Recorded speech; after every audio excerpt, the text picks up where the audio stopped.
Welcome to another Parksen show, the place where we talk all about PARQ and, more importantly, how we shape our cities to be greener, smarter, and more connected. On today's show, we have Jan. Hi guys. Jan is our press officer and content manager. And of course, as every week, we would love to hear more about our team members. So Jan, can you tell me a bit more about yourself? Well, for starters, it might come as a surprise that I didn't always want to be a writer. You see, both my father and my grandfather, they share my name. They're both called Jan Heemskerk, and they are both actually very well-established writers and journalists here in the Netherlands. So the idea I had when I was 15 that I would have to, at one point in time, outdo them, man, it scared me. It made me nervous, you know, and I had my mindset in something else. I was going to be different. I was going to do it all different. And I went ahead and got a marketing degree. Not the super exciting part of my life, but there you go. However, man, like it became apparent quite quickly, and excuse me for the cliche, but I wasn't able to outrun my destiny for very long. It was in the blood, and the blood is strong, Will. I see. So then how does your passion for writing push you forward? Well, I've always been driven by an insatiable curiosity. You know, it's a major drive for me. After my time working for a newspaper came to an end, I found myself gravitating towards actually very interesting fintech startup called Bunq. And all of a sudden... That's the banking app, right? Yes, I was a banker, but let's not get into that. So all of a sudden I was working for a bank. You know, I had no prior knowledge of either the financial or the technological industries, none whatsoever. But more importantly, I came there with no prior knowledge about either the financial or the technological industries. No idea, none. But I dove right into the deep end, you know, reading, researching, trying to find any kind of information that would give me an edge. And this filled me with an energy and just a constant desire to fill my head with new knowledge, you know, because I believe that intellectual stagnation is death. When we stop learning, we might as well just call it quits right in the spot. Yeah. You know? So it's that same curiosity that actually drove me towards Parksen and the world of cryptocurrencies. I can't begin to express how happy I was to once more have all of this new material just to sink my teeth into. Learning to understand the economics behind it, and not to mention all of the societal implications of blockchain technology. Some depth, eh? Man, the future though, the future is wide open. Our options are unlimited.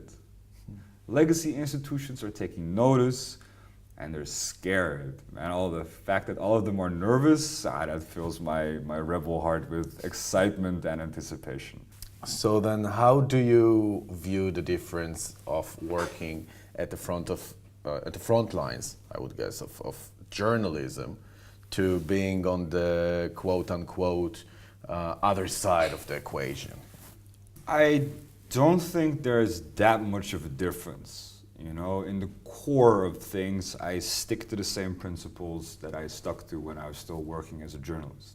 I'm still creating informative, but more importantly, truthful content, which should help readers properly understand what it is we're trying to do. I still swear by transparency, mostly because I know full and well that lies and deceit within this industry will be met with a swift retribution. As it should. As it should, yeah, absolutely. Yeah. Because, man, when I first started out in journalism, I mistakenly thought that I would, and here's the difference for you, I thought that I would be contributing to a better, more well-informed and honest world. But it didn't take long for me to realize that just like any other multi-billion-dollar industry, journalism also suffers from corruption and bias. there's not that much ethics and transparency going on behind those closed doors. I can tell you that much. So almost institutional kind of. Of course, it's a legacy industry just as all the others. Yeah. And here at Parksen, that's different. I feel like what we're doing here, it can make a very important, lasting difference. You know, the thought of contributing to cleaner cities and healthier living. That's all the motivation I need. Well, I'm not sure how many of the users and our investors know, but you're the guy that wrote our white paper. And you collected all the data and formed it together. It must have been one intense experience. So what would you say separate Parksen from our competition there?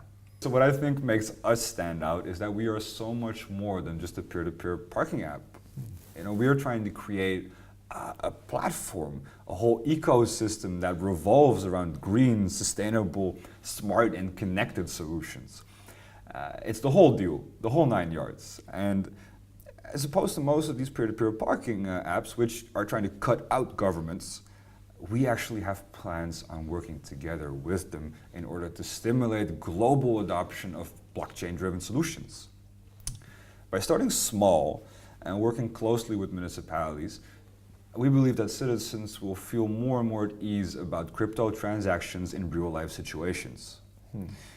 That is one of our very important end goals, and I don't see that kind of mentality in most of the current blockchain-related companies, as of yet.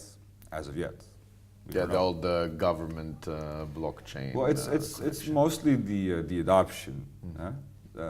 How will regular people that know nothing about blockchain or crypto want to start using this stuff? And then more and more in their day-to-day life. They're go parking for us, of course. Indeed. That's part of the solution. So then how would you envision Parksen's role in changing cities? Because we talked government, we talked around the blockchain answer, so how do we do this? Oh, Parksen is a player that will offer cities the tools to make the difference on their own accord. We're not trying to force ourselves onto anyone, but instead we want to prove that our solutions are effective by partnering up with interested cities who would want to test our platform. We have the means and the ambitions to fight back against rising levels of congestion and pollution. These are factors which negatively influence mental and physical health of citizens in almost every large city on the planet. And we're going to make it our #1 priority to do so. But perhaps even more exciting is our role towards making cryptocurrencies more approachable for the average man and woman. Because right now, crypto has a reputation of being a highly volatile trading asset. We are going to try and make it accepted for actual day-to-day activities. There go parking. Such as, for instance, parking, yes. Yeah. So by playing a rather slow game, we hope to prove beyond the shadow of a doubt that crypto is not some abstract idea that people should fear, but rather a logical and necessary development which will help us make life easier, more honest, and just plain better and fun. So could you share a bit more with us about Parksen's charity vision? Because it's not something you see in every white paper out there. Absolutely. If we have the means to contribute to institutes and foundations that share our own green and sustainable aspirations, then we should by all means help them out. The thing about creating a greener world is that it will only be truly effective if we all work together towards a common goal. So parties that would be eligible to receive funding from the Parksen Charity Foundation could include local citizen initiatives, municipal plans and projects, manufacturers of sustainable IoT and smart devices, nature advocacy groups, and many others that would fit within that same profile. Because the Parksen platform will only be as strong as its community. So we aim to have that community grow into a strong oak tree. And that tree needs nourishment, lots of sunlight, water in order to pierce the clouds. And we don't mind tending the gardens in the meantime. So we've been talking ethics for the past few minutes, and the issue of ethics in ICOs is being raised a lot these days. So what is your view on it, and how is it shaping Parksen's view and approach to ICO? Well, as we said before, the cryptocurrency industry is a very volatile place. There are so many unknown variables. And to be honest, like, it attracts scammers like honey attracts bears, you know? So to maneuver these waters means that a company needs to make transparency a high priority. You're dealing with extremely large sums of money. And the world already is very skeptical towards cryptocurrencies and blockchain as a whole. The last thing we want to do is add to this feeling of distrust. Especially seeing that blockchain should supposedly make it easier for us to trust each other and not the other way around. At Parksen, we understand the skepticism, and well, all we can really do to alleviate this is to prove to you that we are for real, step by step. My own skeptical nature makes me somewhat of a critical individual within the walls of this company. I can verify that for sure. I will always be the one to ask the extra question, you know, just to make sure that we're moving in the right direction without compromising on ethics or transparency for that matter. And we love you for that.